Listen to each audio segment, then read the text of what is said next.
So hi Apurva, welcome to Hello. Tivra, and I'm so glad you came for the launch. I was very excited and I was waiting for this day.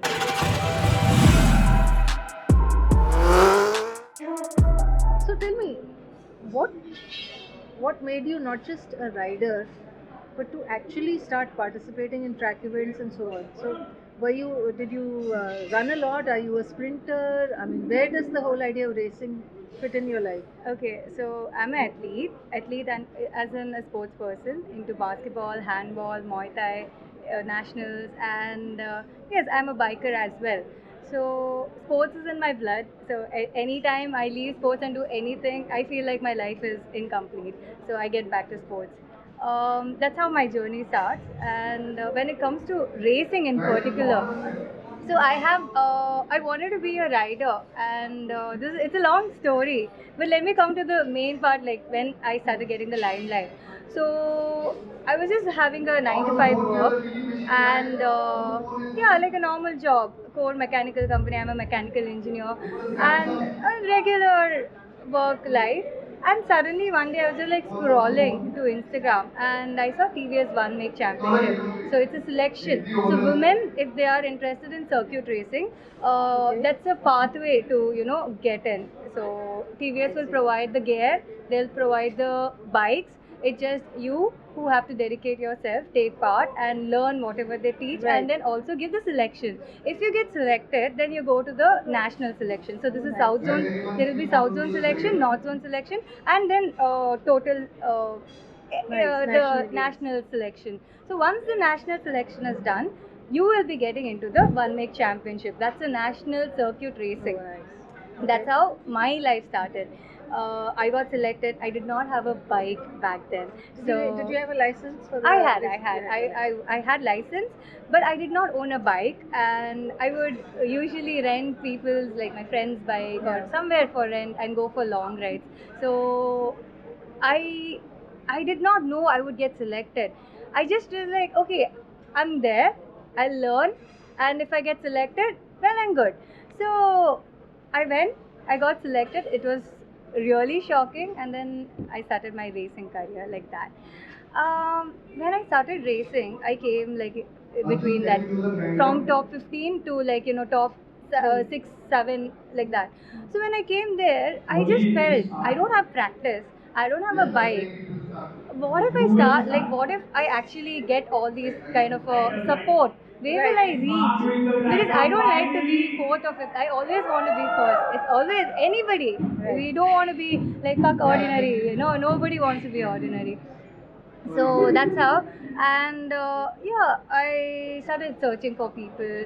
Uh, it took a lot of time and it took a lot of criticism also when I got into a The team. Then I got to know there is a team in Mangalore, but they're completely oriented to off-roading, that is dirt racing. Okay. So this is two complete different sports.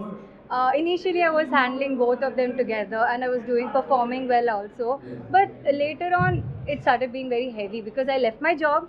Right. I've invested everything, and I've not asked for sponsors. I've invested by myself, and yeah. So that was I started feeling heavy, so I stopped circuit and I completely focused on dirt racing and rallying. So here I am Nice. today, So well getting done. up. Well done. So I want to understand the mindset for racing. Yeah. Right? And so, what does racing make you feel? Okay. What do As you in? feel at the end of it? Do you feel? I mean, is there exhilaration? Is it the adrenaline? Is it?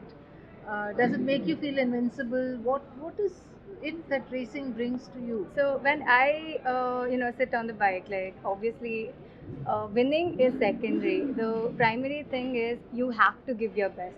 So as an athlete, it is like I want to give my best in this track. So when usually what I'm doing is dirt, right? So that is rallying. You do not know like real obstacles that you're gonna go get in that speed. So you go with 100%, and when you sit on your bike, you will forget everything. Like there is no other thought than you giving your best, and that feel I cannot express it because I don't get words. It's a different feel. It's And like I'm just it's high just on letting it. go. That's it. Yeah. So, where does fear fit into any of this?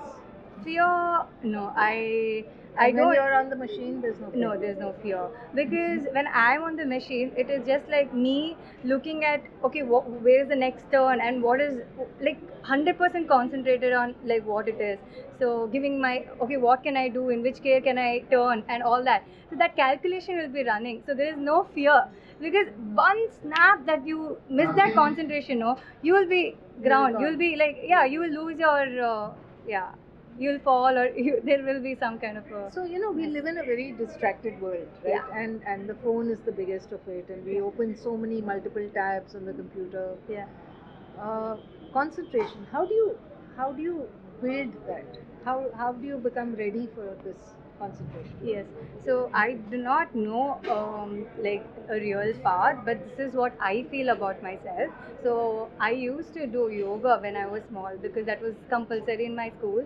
So some of the things that I have gone through during my primary and like exercises and all that. So I continue and I've gone through basketball, which is again you have to. It is a sport. So I feel that when you're into that sports stream, that concentration is always there because when you are in the game, you will not think about anything else. You will go into a meditation zone. It's like you don't need any like I see a lot of like you have to hold a stone like meditation is different Right. types, right? I feel like when I'm on bike itself is It a comes to you. meditation, yeah, like it's like a meditation Yeah. zone or something.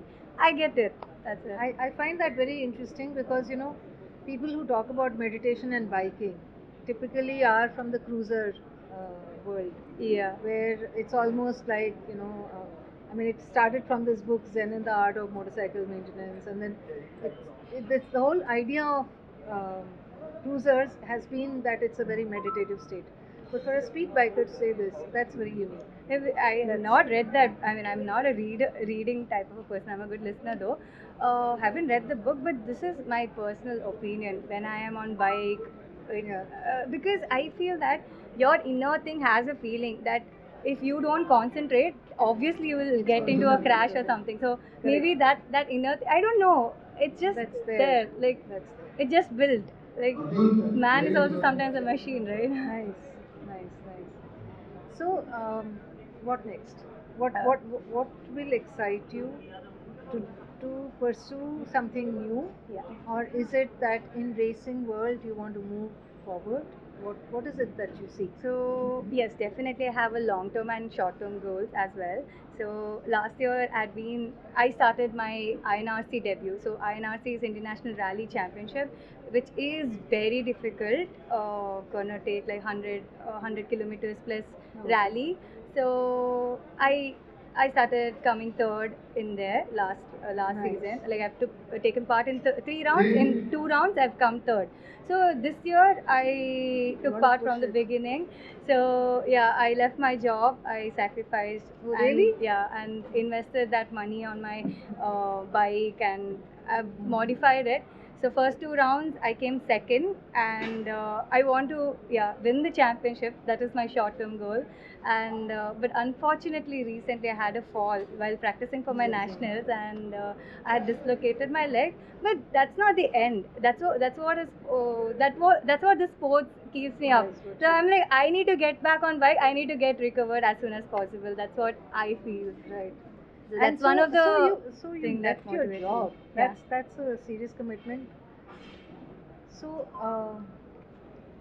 is this going to make you enough money? Are you going to find ways of sponsorship? Are you going to monetize biking in some way so that it becomes a career too? So Your passion and career collide. Yeah, I want to make it as my career, which is why I focus like completely What was and your previous getting job? trained. I was working in an edtech firm, edtech company Edtech. as a BDA, senior BDA. So yeah, so when I completely dedicated, I went to Bangalore. I moved to Bangalore, practiced like crazy. So I also got call for selection for one of the factory teams.